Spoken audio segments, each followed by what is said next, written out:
Hello everyone, welcome back to another video. Today we're going to be talking about the MacBook Pro with the new chips, the M1 Pro and the M1 Max. I'm going through to get it and just going through some of the specs and giving you my thoughts off the design, the specs that you can get, and going through each option you can go for with depending on your budget and what you plan to use it for.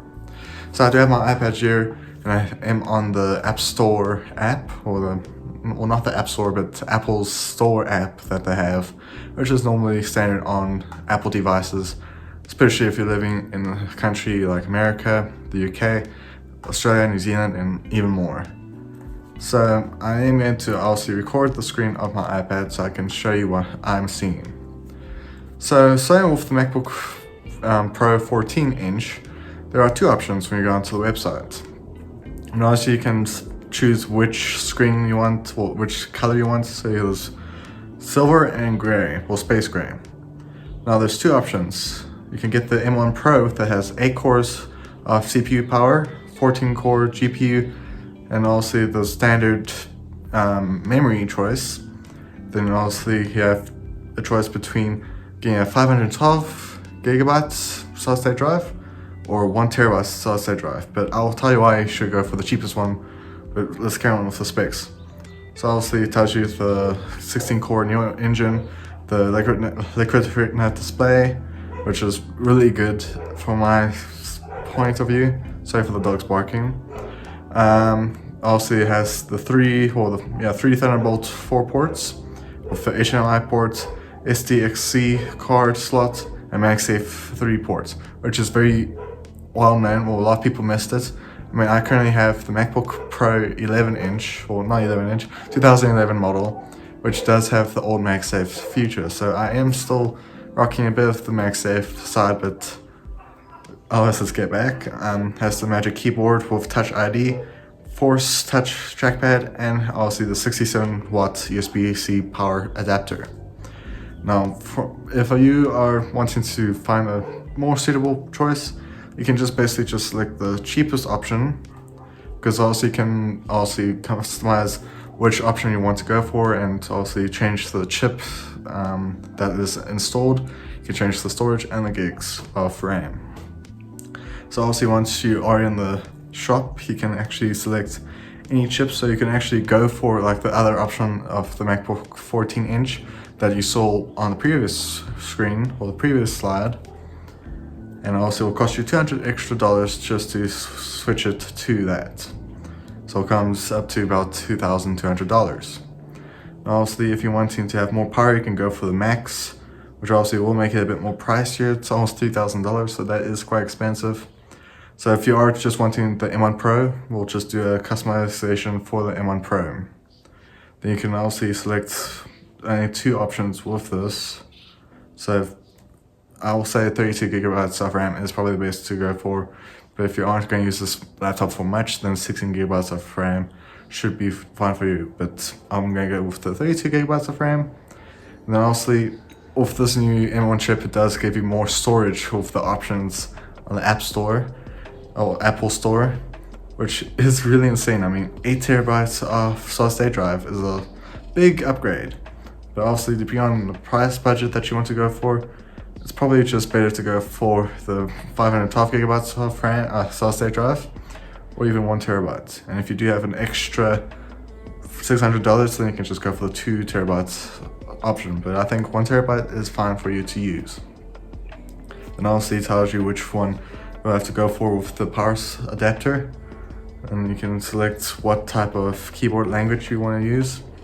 Do you want Final Cut Pro to be added? Which I'll probably say yes, depending on if you're wanting to do editing. I'll also need to, and then you can choose the music software that you want to use, and if you want to have Apple Care. But that's the option I'll say is probably best for most people that want to use this not too much with the power side. Because also not everyone's going to get a new MacBook Pro and going to use it for what it actually is intended for. Some people buy it to show off in front of people or friends. And it's obviously something new, and especially if you're an Apple fan, that's probably the best option to go for. Now, if you're going for the top of the range type of MacBook Pro, the 16-inch is probably the best one to go for. So obviously, same story. It shows the chip layout that you have with both options. Obviously, selecting the cheapest one will go for a better way, but they do have a third option at the very bottom, which is the M1 Max, which basically we all know is basically just more of a GPU boost than the M1 Pro. So if we're going to go all out for a MacBook Pro, the M1 Max is probably the best option to go for.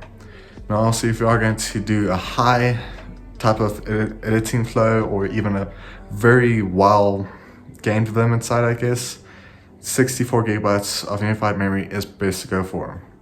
Now also, for storage to store all this 8K footage that you might want to do, or even store all your files and assets for some projects, 8 terabytes of solid state drive is probably the best option to go for.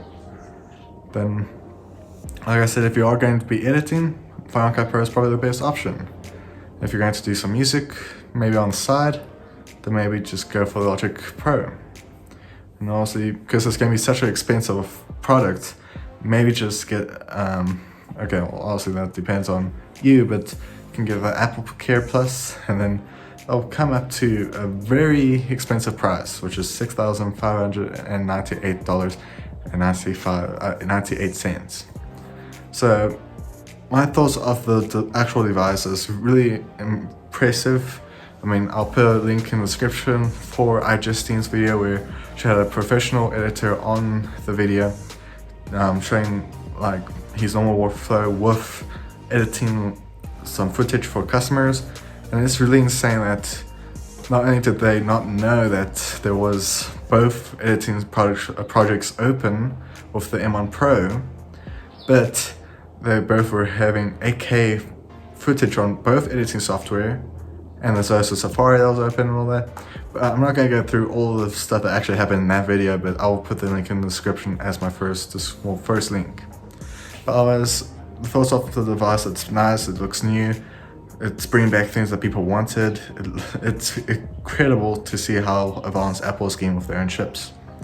And I mean, honestly, one of the biggest things that people have been discussing quite a bit is that, honestly, with the new notch that is for the camera, a lot of people are hating it, but for me, I think it's probably a better way to do it, because, I mean, not really much happens on that top bar. And also, you can have a nice dark theme on the top bar. Like, for example, you can see on my MacBook Pro, because I'm connected to the display, you can see it's in dark mode. So just have it on dark mode and it'll look like it's not even there. And also, the camera is 1080p HD, or yeah, HD, so it is very high quality. But otherwise, that's what I have to say about the product. It's an amazing product. I hope I can get my hands on one as soon as possible, because it will help me not only with my workflow with editing, but just in general, it will help me to do more content that, like, more advanced than what I'm currently doing now. Because I want to do 4K videos. My phone is capable of recording at 4K, but my laptop is unable to edit 4K videos, and it's extremely hard. I've done an accident editing a video in 4K, which was a while ago, before I even transferred my my videos into 1080p. But otherwise, that's what I have to say. Hope you guys enjoyed this video. Please be sure to like, subscribe, comment down below what you want to see next. And yeah, be sure to check this video out. Hit this button right here to subscribe to the channel. And hope you guys enjoyed. See you guys next one. And yeah, hope you guys have a great day. Bye.